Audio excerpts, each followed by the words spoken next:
Welcome back to another episode of Rock Boys Football. We've been saying this over the last couple of weeks. Brian Kelly and this LSU program probably going to be one of the more aggressive teams in the transfer portal as that second window opens up in the next couple of weeks. Want to take a dive into this LSU roster and talk about some positions that we want to see LSU go after in the transfer portal. And you take a look at what they did in the winter. They made some really impressive gets, obviously headlined by guys like CJ Daniels.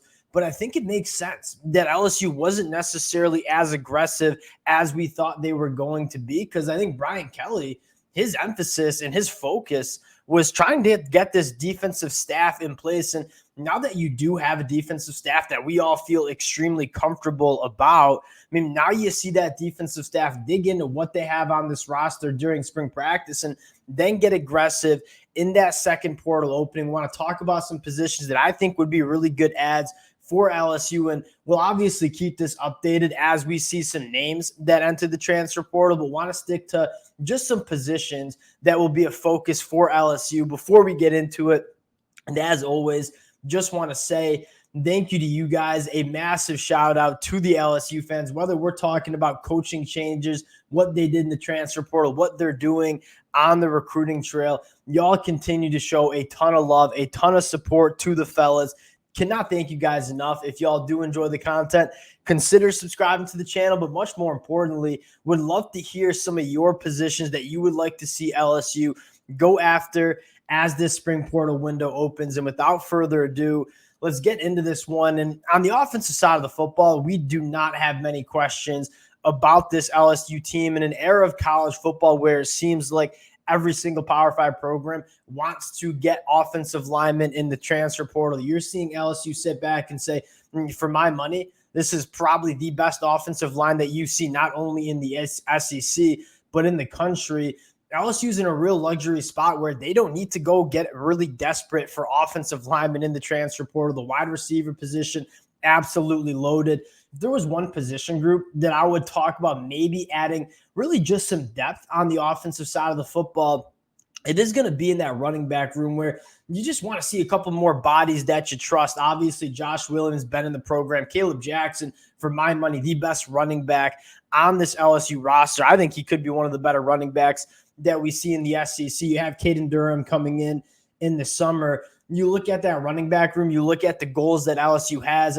One of the things you have to have if you want to start winning games late November, December at LSU, I mean, competing for SEC titles, making a run of the college football playoffs, you want to make sure your position rooms are deep. That LSU running back room, probably not as deep as you would like it to be. And I think LSU is going to be a really attractive landing spot for running backs. I mean, you come into one of the best offense that we saw in college football last year with probably the best offensive line that we'll see in 2024. If you're a running back, you want to go play for this LSU offense. You want to go run behind this offensive line, and you're going to be able to get opportunities.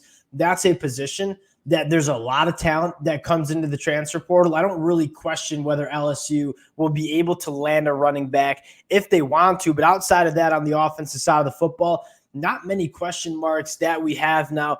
Moving to the defense, this is where a lot of LSU fans were talking about where we need to add. And I think there's a lot of different positions that you want to add to. The first position that I think is the most glaring position is the inside of that defensive line. You look at what you had last year, you lose a lot of guys to the NFL, but more importantly, I mean, LSU wants a game wrecker up front, but they also need depth. And so I wouldn't be surprised to see LSU not only go and try to add a few bodies that are going to add some depth to this unit, but I wouldn't be surprised that if there is a big-time defensive lineman that plays on the inside, that can be a game wrecker, that would be a position that I think LSU gets extremely aggressive. And obviously you have Dominic McKinley coming in the summer, which is a guy that you kind of think will be able to play right away, but you don't want to be rolling into a 2024 season in the SEC with not adequate depth on the inside. So LSU on the inside of that defensive line, again, that is a position that you want to make sure you're deep in. Those are big bodies that you got to rotate in throughout not only 4 quarters of a game, but 15-plus games of a season.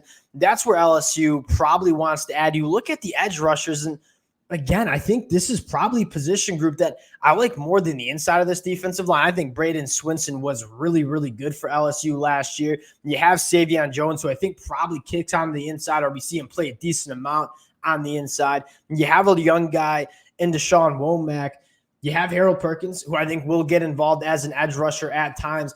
I don't think this is a high priority need for LSU, but I don't think LSU would be kind of shying away from, if there's an elite edge rusher that makes themselves available in the transfer portal. I mean, this is an LSU team that I think will get aggressive, really just trying to enhance this defense by any means possible. We've said this, if this LSU defense can really figure it out heading into 2024, obviously the addition of Blake Baker makes us feel good about it.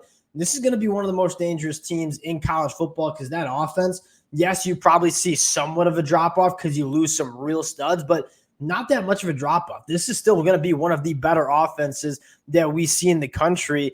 I think LSU is at any position possible that upgrades this defense. I think that's what they're going to go after, both on the inside and at the edge rusher spot. I do think LSU will get aggressive at the linebacker spot. I don't see any needs for LSU to address that linebacker spot. Whit Weeks, I think, is an absolute stud going into his second year. Greg Penn, very, very solid linebacker. Obviously, Harold Perkins, probably the most talented player on this LSU defense.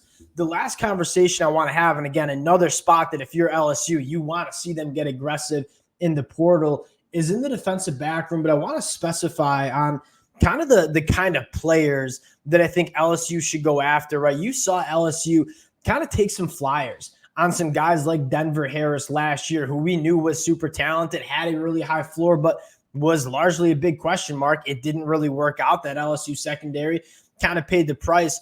When I'm looking at LSU and I'm looking at the type of players I want to see LSU go after, I want to see guys that elevate the floor of this defensive back room. We have the guys that have high ceilings, right? LSU with guys like Javon Toviano. You have a guy like Zy Alexander, who, again, if healthy, I think is really good. Ashton Stamps.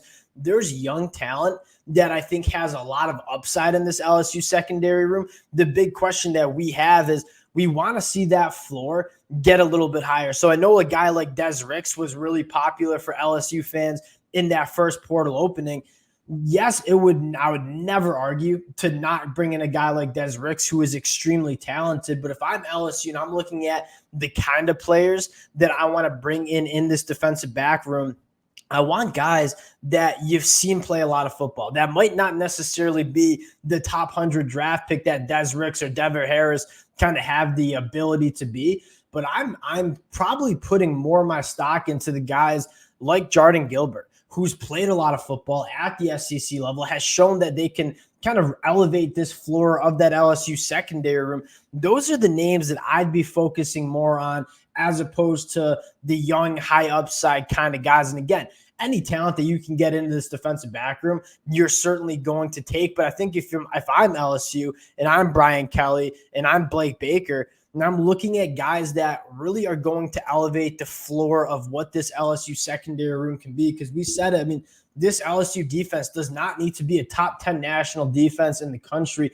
If you just get into that top half, I mean, you're looking at a team that is going to compete for an SEC title, going to compete for a national championship, but you need guys that are just going to elevate the floor of what this team can be, specifically in that back end. And again, we'll have more of that conversation when we see more names hit the transfer portal and actual targets emerge for LSU.